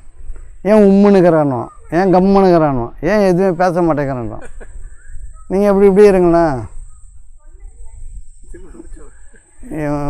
என்ன கதி ஆவானோ தெரில, சீக்கிரம் பைத்தியம் முடிச்சு ஹாஸ்பிட்டலில் அட்மிட் ஆகிடுவான் அப்படின்ட்டு ஒரு கருத்து சொல்லிட்டு போயின்னு வந்துடுவான். துன்பங்கள் நம்ம நேர்த்தியாக இருக்கும் போது இந்த வார்த்தைகள்லாம் நம்ம சாதாரணமாக இருப்போம். இல்லைங்க நல்லபடியாக நல்லா தான் இருக்கேன், கொஞ்சம் ஏதோ அப்படி பார்த்துட்டு இருந்தேன் அப்படின்னு சமாதானம் சொல்லணும். அப்படி இருந்தீங்கன்னா உங்களுக்கு துன்பங்களை நீங்கள் வர வச்சுறீங்க. சும்மாவே மோதும் இந்த பேச்சுக்கள் எல்லாம். நம்மளுடைய மனம் நேர்த்தியாக இல்லைன்னா தான் இதெல்லாம் மோதும், நேர்த்தியாக இருந்தால் வராது. புரியுது உங்களுக்கு? அப்போ சுகம், உண்மையான சுகம் எங்கே இருக்குது? இருக்கிறது செலவு செய்யணும். என்ன இருக்குதோ அது அந்த செலவை பிறருக்காக செய்யணும். அட்லீஸ்ட் உன் பொண்டாட்டி பிள்ளைக்காவது செய். நீ ரொம்ப அகல கை வரிக்க வேணாம். உன் மனைவி கேட்குறதையாவது வாங்கி கொடுக்குறேன்னு சொன்னால் என்ன தப்பு? இப்போ உங்கள் வீட்டில் கேட்குறாங்க, யார் பொண்டாட்டி உங்கள் வீட்டில் கேட்குறாங்க, ஏங்க ஒரு குக்கர் ஒன்று வேணுங்கன்றாங்க. ஏன் அம்மா வீட்டிலேருந்து எடுத்துட்டாங்க, அங்கேருந்து உங்கள் அம்மா கொடுக்க மறந்துட்டாங்களான்றது. இதுக்கே இப்போ எதுக்கு குக்கரு? உடனே அவங்க அவங்களுடைய கொஞ்சம் உங்கள் மேலே பிடிக்காத தன்மையெல்லாம் வச்சுருப்பாங்க, ஏற்றுன்னு ஏற்றிடுவாங்க. புரியுது உங்களுக்கு? குக்கர் கேட்டால் இது எத்தனை குக்கர் வேணும்னு கேட்டால் நல்லது. ஒரு குக்கர் கேட்டால் சின்னது ஒன்று பெருசு ஒன்று இருக்குல்ல, அதில் ஒன்று வாங்கி கொடுக்குறேன்னு சொன்னால் சரியாக போச்சு. வாங்கி கொடுக்குறேன்னு சொல்கிறது காசா? வாங்கி கொடுக்குறேன்னு சொல்கிறது காசு இருக்கா? வாங்கி கொடுக்குறேன்னு சொல்லும் போது வாங்குகிற சக்தி வரும். அந்த நேர்த்தியே யாருக்கும் கிடையாது. இன்றைக்கி குக்கர் கேட்ப, நாளைக்கு கார் வேணும்னு கேட்ப, என் வீட்டில் கொட்டி வச்சுக்குது உனக்கு அழுவுறதுக்குன்னும். இப்போ அவனுக்கு வர வேண்டிய வரத்து எல்லாமே அங்கேயே கட் ஆகிடும். ஏன்னா இவன் வறுமைக்கு பிறந்தவனாட்டம் பேசினே இருப்பான், வறுமை பெற்றெடுத்த குழந்தை மாதிரியே பேசுவான். எல்லாத்துலேயும் சிக்கலும் நெருக்கடியை உண்டு பண்ணி அவனுக்கு வரத்து வரையே வராமல் போயிடும். தன்னுடைய வாயாலே அந்த வரத்தை அடைச்சிருவான். புரியுது உங்களுக்கு? அப்போது நம்முடைய வாழ்க்கை பிறருடைய தேவைகளின் மீது நம்ம நெருக்கடி ஆக்கும்போது சரின்னு சொல்கிறதுல என்ன தப்பு இருக்குன்றேன். வானத்தை திறக்கிற வாசலே சரின்ற சொல்லு தான், ஏற்பு திறன் தான். அதுதான் ஓம் சொல்கிறாங்க. ஓம் சாண்டிங்கிறது அதுதான்.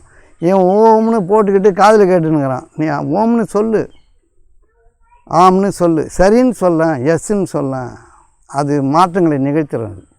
வாங்கும் சக்தி அதிகரிக்கும். உனக்கு எண்ணிராத புறத்திலிருந்து வசதிகள் வரும். ஒரு மனிதனுடைய நெருக்கமான மனிதர்கள் தான் தேவையை சொல்லுவாங்க. இப்போ எனக்கு என்ன, பக்கத்து வீட்டில் இருக்கவங்க கூட கேட்டுக்கிறாங்க. எப்படின்னா சம்மந்தம் இல்லாத ஆளுங்க கூட திடீர்னு எனக்கு கேட்பான், சார் ஒரு டிவி இருந்தால் எனக்கு கொடுங்களேன் அப்படின்ட்டு. அப்படின்னு சரிம்மா தரேன் அப்படின்னு. நான் ஒரு ஃப்ரிட்ஜு இருந்தால் ஒன்று கொடுங்களேன்னுவாங்க. என் வீட்டுக்கு புது ஃப்ரிட்ஜ் வரப்போகுதுன்னு ஒரு ஆர்டர் வந்துடுச்சுன்னா இந்த மாதிரி ஒரு கேள்வி வரும்னு என்னால் உணர்ந்துக்க முடியுது. நான் சரின்னு சொல்லிட்டு இருக்கிற ஃப்ரிட்ஜை தூக்கி விட்டுருவேன். அந்த இடத்துக்கு புது ஃப்ரிட்ஜ் வந்துடும். இதெல்லாம் நான் பார்த்ததுனால சொல்கிறேன். எல்லாருக்கும் நடக்குமான்னா எல்லாருக்கும் நடக்கும். அந்த மனம் வர்றதுன்றது தான் ரொம்ப கடினமான விஷயம். எனக்கு ஒரு டிவி கொடுங்கன்னாங்க. நம்ம எத்தனை டிவி கொடுத்தோம்? 2 டிவி கொடுத்தோம். 2 டிவி இருக்கிற டிவி கொடுக்குறோம். அவங்க கேட்குறாங்க பாருங்களேன், ஒரு வாஷிங் மிஷின் இருந்தால் கொடுக்கன்றோம். அவங்க கேட்டால் கிடைக்கும்னு சொல்லிட்டு நம்பிக்கையோடு வந்து கேட்குறாங்க. சரி நம்மக்கிட்ட இருப்பு இருக்குது கேட்குறாங்க. சரிம்மான்னு சொல்கிறதில்ல, தரமான்னு சொல்லிட்டேன்னா தரேன்னு சொன்னீங்களேன்னு கேட்டுவாங்கள்ல. பார்க்குறோம்மா அப்படின்னு சொல்லிட்டு வந்துட்டோம்னா காமராஜர் மாதிரி சொல்லிடணும், ஆகட்டும் பார்க்கலாம் அப்படின்னு சொல்லிட்டு வந்தோம்னா அந்த புது ஃப்ரிட்ஜு வந்துச்சுன்னா இதை கொடுத்துடலாம். இது ஃப்ரிட்ஜு வேணுமா, என் வீட்டை எழுதிக்கலாம் அப்படின்னோடனே வீடு விற்கிற நிலைமை கூட போகிறதுக்கு வாய்ப்பு இருக்குது. வாயால் வார்த்தையை எழுதக்கூடாது. அவங்க கேட்குறாங்கன்னா தெரிஞ்சு கேட்குறாங்களோ தெரியாமல் கேட்குறாங்களோ, பிரபஞ்ச பேராற்றல் மீது ஒரு நெருக்கடி ஏற்படுத்துது. எனக்கு கேட்குறவங்க நிறைய பேர் இருக்கிறாங்க. அதாவது எதெல்லாம் வந்து உலகம் பூதாகரமாக நினைக்குமோ அதெல்லாம் என்னை கேட்குறவங்க இருக்கிறாங்க. புரியுதா உங்களுக்கு? இப்போ ஒன்றுமே தகுதி இல்லாத ஒரு வீட்டில் போய் பொண்ணு கேட்கலையா, அது மட்டும் நியாயமாக தெரியுது அவங்களுக்கு. எதுவுமே இல்லாமல் போய் பொண்ணு கேட்குறான், துட்டு கேட்குறான்ல, ஏதோ ஒன்று கேட்குறான், அவங்களும் வந்து கொடுக்குறேன்னு சொல்லிட்டு கொடுக்குறாங்க. அதுபோல் எந்த பொருளை கேட்டாயிட்டான், எந்த பொருளை கேட்டான்னா சரி பார்க்கலாமா அப்படின்னு சொன்னால் கொடுக்குற தகுதி வந்துச்சுன்னா அதை கொடுத்துடணும். இப்போ எனக்கு வந்து என்னோடய குரு ஒருத்தர் வந்து குருமார் ஃபசலுமான்னு சொல்லலாம், அவங்க ஒரு ஃப்ரிட்ஜு கொடுத்தாங்க. எனக்கு ஃப்ரிட்ஜு மேலே வந்து அதிகபட்ச உடன்பாடு கிடையாது. அது சொல்லி பார்த்தேன், வீட்டில் யாரும் கேட்கல. சரி நான் அவருக்கு கொடுத்தாருன்னு வாங்கி வந்து வச்சுக்கினேன். அந்த ஃப்ரிட்ஜு வந்து அதை வந்து ஒருத்தர் பக்கத்துலேருந்து வந்து கேட்குறாங்க, ஒரு ஃப்ரிட்ஜு இருந்தால் கொடுங்கன்னு. சரின்னு சொல்லிட்டு நான் அமைதியாக இருந்துட்டேன். அதை மறந்துட்டேன். இன்னொரு குப்பை அள்ளுறவர் வந்தார், அவர்கிட்ட அந்த ஃப்ரிட்ஜை ஏற்றி அனுப்பி விட்டேன். அவர் ஏற்ற பண்ண பார்த்து இவங்க சண்டைக்கு வந்துட்டாங்க. இவங்க சண்டைக்கு வந்து நான் தான் கேட்டேன், நாங்கள் இருக்கும்போது நீங்கள் எப்படி இன்னொருத்தர் கொடுப்பீங்கன்னு கேட்குறாங்க. புரியுதா உங்களுக்கு? சரி பொறுமையாக இருங்கம்மா அப்படின்னு சொல்லிட்டு. நமக்கு அந்த நேரத்தில் கோபம் வரும்ல, எனக்கு அந்த கோபத்தை வந்தால் என்னுடைய வரத்தை குறைஞ்சிடணும்னு எனக்கு தெரியுது. அதனால் என்னை பொறுமையாக எடுத்துக்க முடியுது. எல்லோரும் அந்த பொறுமையாக எடுத்துப்பாங்களா? எடுத்துக்கிறது வாய்ப்பு இருக்குதா? அவங்க தேவையை அவங்க கேட்குறாங்க, நம்ம ஒருத்தர் தேவைக்கு நம்ம ஏற்றி அனுப்புகிறோம். என்ன கேட்கக்கூடாது. நிறைய பேர் இருக்கிறாங்க, நிறைய இடங்கள் நான் இருக்கிற இடத்துலாம் பார்க்குறேன். ஏன் நமக்கே நாங்கள் இருக்கிறோம் எங்கிட்ட கொடுக்க வேண்டி தரேன்றான் அதிகாரமாகவும் கேட்பாங்க. அது அவங்களுடைய இயல்பு. சரிம்மா பார்க்கலாம், அடுத்த தடவை வந்தால் பார்க்கலாம், அவ்வளோதான். ஏன் உங்களுக்கே கொடுக்கணும் எதனா ஒன்று இருக்குதா? நான் இஷ்டப்பட்டவங்களுக்கு கொடுப்பேன், நீங்கள் என்ன கொடுத்தா வச்சுக்கிறீங்க அப்படின்னு கேட்கலாம். எது நல்லது? நாம் நெருக்கடி ஆக்கப்படும் பொழுது சமாதானமாகிறது நல்லது. சமாதானம் ஆளனா கெட்டது. இப்போ இப்படியாப்பட்ட மக்கள் இல்லாமல் இருக்கிறாங்க, சொந்த பந்தங்களுக்கு இருக்கிறாங்க. ஏன்டா எனக்கு தெரியாமல் கொடுக்குறேன், என்கிட்ட கொடுக்கலாமான்னு கேட்குறவங்க இருப்பாங்க. புரியுதா உங்களுக்கு? தடுக்கிறவங்க இருப்பாங்க. நம்ம கொடுக்கணுன்னு எண்ணம் வந்துச்சுன்னா ஆள் தராதரமே தெரியாது, யாருக்காவது கொடுத்து விட்ருவோம். கொடுக்கணுன்ற எண்ணம் வந்துச்சுன்னா இவங்களுக்கு தான் கொடுக்கணும், இப்படி தான் கொடுக்கக்கூடாதுன்னா எனக்கு தெரியறது கிடையாது, நான் அதை கொடுத்துட்றது. அப்புறம் கேள்வி வரும்போது தான் தெரியும் ஒரு வேளை தப்பு, அதாவது இவங்களுக்கு கேட்டுக்கணுமோன்னு. அப்படி அப்போ மனசங்கடம் வரும்ல, ஒரு வேளை கேட்டுக்கணுமோ, அந்த அழுத்தத்தை அவங்க தான் ஏற்படுத்துகிறாங்க. சரி அவங்களுக்கும் கொடுப்போன்னு சொல்லிடுவேன். அவங்களுக்கும் கொடுக்குற நிலைமை எனக்கு உயரம். இது ஒரு வரமாகவே இருக்குதுன்ற நான் பிரபஞ்ச பேராற்றல்கிட்ட இது ஒரு வரமாகவே இருக்குது. மனிதர்கள் உங்களை நெருக்கடிக்குள்ளாக்கும் பொழுது நீங்கள் ஓம் சொல்லுங்கள், ஆமென் சொல்லுங்கள், ஆமீன் என்று சொல்லுங்கள், சரின்னு சொல்லுங்கள், பார்க்கலான்னு சொல்லுங்கள். சரி இப்போ பார்க்கலாம் அப்படின்னு சொல்லிட்டிங்கன்னா அந்த பார்க்கலான்ற வார்த்தை அவங்களையும் சமாதானப்படுத்த, நம்மளையும் சமாதானப்படுத்த, நமக்கு வசதி வரும்போது கொடுத்துட வேண்டியது தான். புரியுதா உங்களுக்கு? அதனால் நான் நல்லது செய்கிறேன் கெட்டது செய்கிறேன்ற பேச்சாடம் கிடையாது. நெருக்கடி ஆகும்போது யாராவது ஒருத்தர் தேவையை சொல்லும்பொழுது பதட்டம் இல்லாமல் தகுதி நிர்ணயம் பார்த்து பேசிட்டே இருக்கக்கூடாது. அன்றைக்கி அவன் ஒழுங்காக இல்லை, அவன் அப்படி பேசினான் இப்படி பேசினான், இன்றைக்கி நிற்கிறான் பார், கேட்குறான் பார், அறிவு இருக்கா அவனுக்கு, அன்றைக்கி அப்படி பேசிட்டு போனான், மானஸ்த மாதிரி பேசினான், இன்றைக்கி எப்படி நிற்கிறான் பார் அப்படின்லாம் சொல்லக்கூடாது. பெரும்பாலான ஜனங்கள் அப்படி தான் சொல்கிறாங்க. அன்றைக்கி பேசுறது அன்னையோடு போச்சு. இன்றைக்கி அவங்க தெரிஞ்சிருக்கலாம் இல்லையா, நல்ல நிலையில் கேட்கலாம் இல்லையா. அப்போ இந்த கரிசனம்ன்றது மனிதர்களுக்கு இல்லாமல் போனது தான் வறுமை. இந்த கரிசனம் இல்லாதது தான் துன்பம், இந்த கரிசனம் இல்லாதது தான் நோய். இதுதான் வம்பு வழக்கு சண்டை எல்லாமே. இந்த மான மரியாதைன்னு ஒன்று இருக்குது பாருங்கள், அது இன்னும் ரொம்ப மோசம். இன்னொருத்தர்கிட்ட மான மரியாதை பார்க்குறத விட அன்பாக இருக்கிறது நல்லது. விட்டு கொடுக்குறது நல்லது. என்ன பெரிய மானம், சொந்த பந்தத்துக்குள்ளே என்ன மானம் வேண்டி கிடக்குது?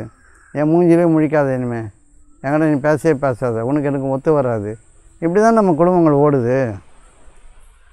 சரி பேசுகிறாங்க, சரி சொன்னாங்க, இருக்கட்டும் பரவாயில்ல அப்படின்னும் போது நெருக்கத்தை பிரிக்கக்கூடாது. நெருக்கத்தை பிரிச்சுட்டா நீ பாவி, நெருக்கமாக இருந்தால் நீ புண்ணியவான். என்ன சண்டை பண்ணாலும் நடக்கட்டும், என்ன பேச்சாலும் நடக்கட்டும், நெருக்கத்தை பிரிக்கக்கூடாது. அதுக்கு பேர் அன்பு. புரியுதா உங்களுக்கு? அன்பிற்கு முண்டோ அடைக்கும் தாழ். எந்த காரணத்தை கொண்டும் உங்களுடைய நெருக்கத்தை நீங்கள் பிரிக்க முடியாது, பிரிக்கக்கூடாது. இதனால் நான் பிரிஞ்சிட்டேன், இதனால் நான் விட்டு விலகிட்டேன், அவங்க சரிப்பட்டு வர மாட்டாங்க, அவங்கள்ட்ட பேச்சு வச்சுன்னா மானமரிலாம் போயிடும், இதெல்லாம் ஆகாத காரியம். இது மக்களுக்கு சொன்னால் வந்து ஏற்புத்திறன் இல்லாதவங்க இதை ஒத்துக்கவே முடியாது. நான் சொல்கிறத இருந்து பார்த்தா தான் தெரியும், இருந்து பார்க்கணும். இருக்க முடியுமா? இருக்கிறது எளிதா கஷ்டமா கடினமா? இருந்து பார்க்கணும். நெருக்கத்தை பிரிச்சுக்காமல் இருக்கணும்னா பேசுறது பேசிட்டோமே, திட்டமே, அதுக்காக உறவு முறிச்சிக்கணும்னு ஒன்றும் கிடையாது. புரியுதா உங்களுக்கு? உறவு பாட்டில் உறவு திரும்பி வந்து பேசணும்னா பேசுங்க. நீ பேசின பேசிக்க, என் வீட்டில் நீ யாரும் அதரான்னு சொல்லக்கூடாது. ஏறிட்டாங்கல்ல, அவ்வளோதான். இதுக்கு பேர் தான் அன்பு. இந்த அன்புன்றதுக்கு நிறைய மேக்கப்லாம் போடக்கூடாது. நம்ம பேசியிருக்கோம், பழகியிருக்கோம்ல, நீங்கள் தப்பாக பேசலாம், இல்லை தவறாக நடக்கலாம், ஏதோ கொஞ்சம் கோபமாக இருந்துடலாம், இல்லை வந்து துரோகமே பண்ணிடலாம். ரைட்டு, பண்ணியாச்சு. அதுக்காக உறவு பிரிச்சுக்கணும் அவசியம் கிடையாது. அவங்க பாட்டில் அவங்க இருக்கட்டும், நம்ம பாட்டில் நம்ம இருக்கட்டும். வந்து பேசுனா பேசுவோம், நம்மளே கூட போய் பேசுவோம், ஒன்றும் தப்பு இல்லை. இது வந்து வலி. புரியுதா உங்களுக்கு? இந்த வலியோடு தான் வந்து இன்னொருத்தர்கிட்ட உறவை பிரிச்சுக்காமல் இருக்கணும். வலிக்கத்தான் செய்யும், உறவை பிரிச்சுக்கூடாது. வரும்போது வாங்கன்னு சொல்லணும். அப்போ என்ன சொல்லுவாங்க? மதியாதார் தலைவாசல் மதித்தோர்கார் சென்று மிதியாமை கோடியுறும் அப்படின்னு சொன்னபோது, மதிக்காதவங்க வீட்டு வாசலை மதித்து போய் மிதிக்கிறது, மிதியாமல் இருக்கிறது ஒரு கோடின்னு ஒரு பாட்டு பாடியிருக்காங்க. நம்ம அதெல்லாம் மாற்றி விட்டுடலாம். அவன் மதிக்கிறான் மதிக்கலை, அவன் தேவை இருந்தால் போய் கொடுப்போம். உங்களை அவமானப்படுத்தி என்ன அசிங்கப்படுத்திட்டு அவன் என்ன வாரி எடுத்து போக போகிறான்? கொஞ்சம் இறக்கமாக இருந்தால் தான் என்ன ஆகிட்டு போகுது? அப்படி கொஞ்சம் மாற்றிக்கணும். புரியுதா உங்களுக்கு? உண்ணுங்கள் உண்ணுங்கள் என்று ஊட்டாதார் தம்மனையில் உண்ணாமை கோடிக்கிறோம். சாப்பிடுங்க சாப்பிடுங்கன்னு சொல்லணுமா? அப்படிதான் அவங்க வீட்டில் போய் சாப்பிடாமல் இருக்கிறது கோடிக்கு சமன்றாங்க. சாப்பிடுங்க சாப்பிடுங்கன்னு சொல்கிற அளவுக்கு நீ நடந்துருக்கிறியான்னு பார்த்தா, நீ நடக்காமல் எப்படி வந்து அந்த பாட்டு உனக்கு சாத்தியமாகும்? உன்னை எப்படி சாப்பிடுங்க சாப்பிடுங்கன்னு சொல்லுவாங்க? அந்த தகுதி நிலைப்பாடு உனக்கு இருந்தால், நீ பணிவானவனாக இருந்தால் எல்லோரும் அதான் சொல்லுவாங்க. இப்போ இதெல்லாம் நம்ம வந்து ஒரு உத்தரவாதமான இதை எடுத்துக்கூடாது. உண்ணுங்கள் உண்ணுங்கள்னு எப்படி சொல்லுவாங்க? உன் தகுதி நிலைப்பாடு அப்படி இருந்தால் தான் சொல்ல முடியும். எல்லோரும் அப்படி சொல்லுவாங்களா? பசியில் இருக்கிறவனுக்கு உண்ணுங்கள் சொல்லணும், சோறு இல்லைன்னா கூட கொஞ்சம் போடுங்கன்னு கேட்டு தின்றுவான். புரியுதா உங்களுக்கு? இதெல்லாம் ஒரு பெரிய விஷயமாக எடுத்துக்கூடாது. மனிதர்களுடைய துன்பங்களை பொறுத்துக்கல, மனிதர்களுடைய குற்றங்களை பொறுத்துக்கிறது மட்டும்தான் பிரேவ்னஸ். அது மட்டும்தான் வீரமுள்ள செயல். அவங்க அப்படி தான் இருக்கிறாங்க, அப்படி தான் பேசுகிறாங்க, என்ன பண்ண முடியும்? என்ன பண்ணுறாங்க? அப்போ தான் வந்து ஒரு பெரிய அதிசயங்கள்லாம் உங்கள்கிட்ட நிகழ்து. நீங்கள் உள்ள மனதில் அதிசயங்கள், வாழ்க்கையில் அதிசயங்கள் நிகழ்து நீங்கள் பார்ப்பீங்க. என்ன எப்படியோ உங்கள் வாழ்க்கை வந்து மேலே போய்கிட்டே இருக்கும், எந்த தடங்களும் இல்லாமல் போகும். எந்த குற்றச்சாட்டையும் யாருமே வைக்காமல் இருக்க பழகணும். குற்றமோடு தான் இருப்பாங்க. அதுலேருந்து நான் மட்டும் அவ்வளோ பெரிய அப்படியே உத்தமனான்னா, நானும் நிறைய தப்பு பண்ணியிருப்பேன்ல. என்னையே வந்து பிரபஞ்சம் பாராட்ட மன்னிச்சு சோறு போடுது, அதையும் ஜீரணம் போது எனக்கும் தூக்கம் வருதுன்னா, இன்னொருத்தருடைய குற்றங்களை ஏன் பெரிதுபடுத்தி பேசணும்? பேசுறது வாய்ப்பு இல்லை. பேசணும்னு தோன்றதே ரொம்ப தப்பு. சொன்னால் செய்துட்டு போகிறான், கேட்டால் கேட்டு போகிறான், மதிக்கலைன்னா போகிறான். சரி வீட்டுக்கு வந்தால் வாங்கப்பான்னு சொல்ல வேண்டியது தான், அவ்வளோதானே. இந்த முகம் திருப்பிக்கிறது வந்து மனிதர்களை விட்டு முகம் திருப்பக்கூடாது. இதெல்லாம் தான் நேர்த்தியான பழக்கம். இப்போ ஒருத்தர் வந்து நம்மக்கிட்ட மனம் பார்த்து ஏற்றுறாங்கன்னா, உங்கள் பாரமும் சேர்ந்து போகிறதுக்கான ஒரு ஏற்பாடு நடக்குதுன்னு அர்த்தம். ஒரு தூண்டில் போட்டு ஒரு மீனை பிடிக்கிறோன்னு வச்சுங்களேன், அதில் புழு வச்சு போட்டு பிடிக்கிறோம். அதுபோல் உங்கள் மேலே ஒரு தூண்டில் விழுது, உங்கள் துன்பமும் சேர்ந்து போயிடும். அப்போ நீங்கள் சமாதானத்தை விதைக்கிறதுல குறியாக இருக்கணும். சரி பரவாயில்ல அப்படின்னு. அப்போ உங்களுடைய கஷ்டத்தை நீங்கள் ரொம்ப பெருசாக பேசி அவங்களுடைய கஷ்டத்தை சுலபமாக்கிடலாம். நீங்களாவது பரவாயில்லைங்க, நான் இப்படிங்க, நான் அப்படிங்கன்னும் போது அவங்க கஷ்டத்தை மறந்துடுவாங்க. நீங்கள் ஏற்பு திறன் தான் ரொம்ப முக்கியம். புரியுதா? எதிர்ப்பு திறன் ரொம்ப ஆபத்தானது. புரியுதாம்மா? அப்போ வாழ்க்கை எப்படி வாழணும்?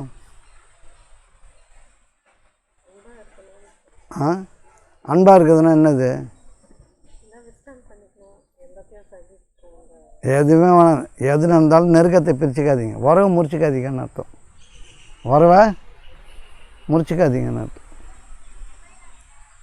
அதுதான் அன்புக்கு அடையாளம். என்னவோ சண்டை போடுங்க, பிரச்சனை நிறைய இருக்கட்டும், அதெல்லாம் பிரச்சனை கிடையாது. 5 நிமிஷத்தில் சமாதானமாயிடணும்.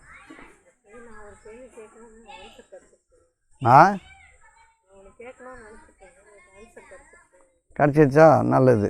இறைவனுக்கு புகழ் சொல்லுங்கள். எவ்வளோ பிரச்சனைகள் இருந்தாலும் அந்த உறவு முறிச்சிக்காமல் இருக்கும்போது உங்களுக்கு அதிசயங்கள் நிகழும். நீங்கள் எண்ணிராத விஷயங்கள் உங்களுக்காக நல்லா நடக்கும். புரியுதா உங்களுக்கு? அதெல்லாம் நீங்கள் காது கொடுத்து கேட்கணும் இன்னொருத்தருடைய பிரச்சனையை. அவங்க நம்ம ஒரு துன்பப்படுறோன்னா அந்த துன்பத்துக்கு நம்ம தான் காரணம். இப்போ யாராவது உங்களை திட்டுறாங்கன்னு வச்சுக்கங்களேன், திட்டுறாங்கன்னா நீ தப்பு செய்திருக்கன்னு தான் திட்டுறாங்க. தப்பு செய்திருக்க. இப்போ என்ன யாராவது திட்டுறாங்கன்னா நான் ஏதோ ஒரு இடத்துல தப்பு செய்திருக்கேன்னு நான் எடுத்துக்கிற போது நான் அதை கவனிக்க ஆரம்பிச்சிடுவேன். திட்டம் மேலே கோவம் வராது. திட்டம் மேலே கோவம் வராது. அவன் திட்டுறான், ஏதோ தப்பாக இருக்கும் போல இருக்குது அப்படின்னும் போது நல்லது நடக்க ஆரம்பிச்சிடும். இது எல்லாமே பெரிய மாற்றங்கள் தான். இந்த கவனித்தல் நம்ம அதை கவனிக்கிறோம் இதை கவனிக்கிறோன்றோம். சாதாரணமாக நம்ம நல்லதாக பேசணுன்றதை பண்ண கவனமாக இருந்தாலே போதுமானது. இயல்பாகவே அப்படி இருக்கணும். சரியா? அப்புறம் வேறு என்ன ஏதாவது கேள்வி?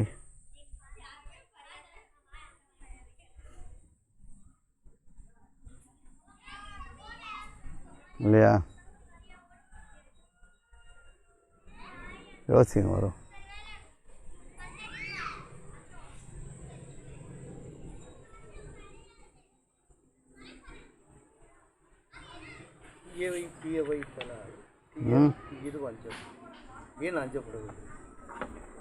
தீயவை தீய பயத்தலால் தீயவை தீயினும் அஞ்சப்படும். தீயோட வேலை என்னது?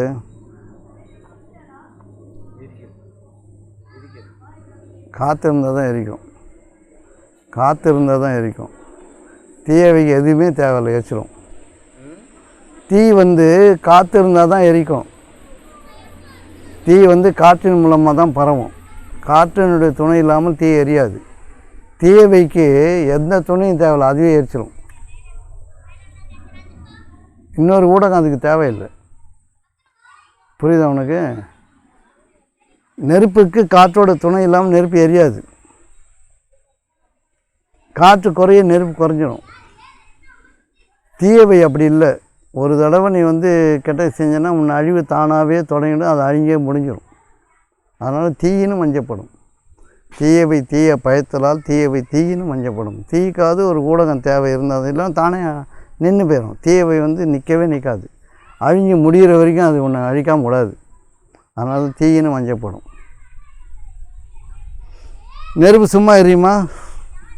நான் கேட்டது ஏன் அஞ்சப்படவில்லை? அதுதான் ஏன் அஞ்சப்படணும்னா தீ கொடுமையானது நம்ம நினைக்கிறோம் இல்லையா, அழிச்சிடும். தீயவை தான் சொல்கிறேன், தீ சொல்லலை. தீயவை தான் ஒன்று அழித்து முடிச்சிருமே. நெருப்பாவது ஒரு காரணம் இருந்தால் தான் அழிக்கும்.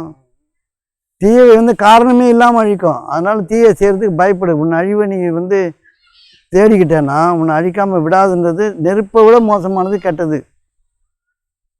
ஏன்னா நீ தீயது தீயதை மட்டும்தான் உனக்கு கொடுக்குன்றது உறுதிப்பாடு. நெருப்புக்கு ஒரு ஒரு ஒரு உந்துதல் தேவை, தீயவைக்கு உந்துதலே தேவையில்லை. நீ செய்து முடித்தா அதனுடைய பலனை முழுதுமாக நீ அனுபவிச்சே முடிஞ்சிருவேன். புரியுது உனக்கு? தீயவை தீய பயத்தலால் கெட்டதை தான் தருவனால நெருப்பு கூட சில நேரத்தில் நல்லது பண்ணிடும், சோறுக்கிற ஆக்கிடலாம். இந்த தீயதனால எதுவும் நல்லது நடக்காதுன்னு அவர் உறுதிப்படுத்துகிறார்.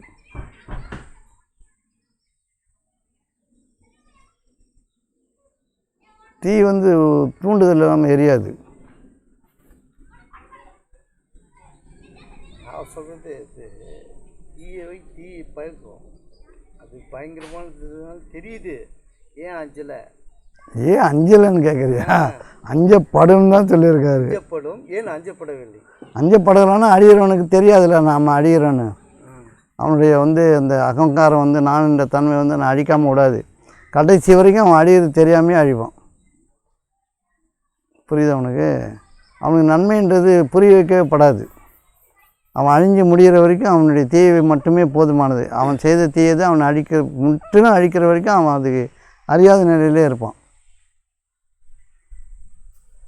அதனால் தீயை செய்கிறதுக்கு ரொம்ப பயப்படுக்கணும். பிடிச்சிருச்சுன்னா உன்னுடைய புரிதலை போய்க்கிடும். உன்னால் எதுவுமே புரிஞ்சிக்க முடியாத நிலைமை கூட்டு வந்துடும்.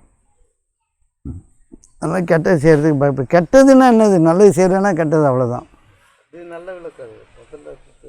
அதனால் தீயவைன்றது ஒன்றும் தனியாக கிடையாது. நல்லது செய்யலைன்னா கெட்டது, அவ்வளோதான்.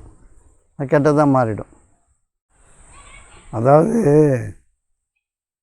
அச்சுறுத்தல் உள்ள பல எச்சரிக்கைகள் வந்தே இருக்கின்றன, ஆனால் எச்சரிக்கைகள் பலனளிக்கவில்லை அப்படின்னு ஒரு வேத வாக்கு இருக்குது.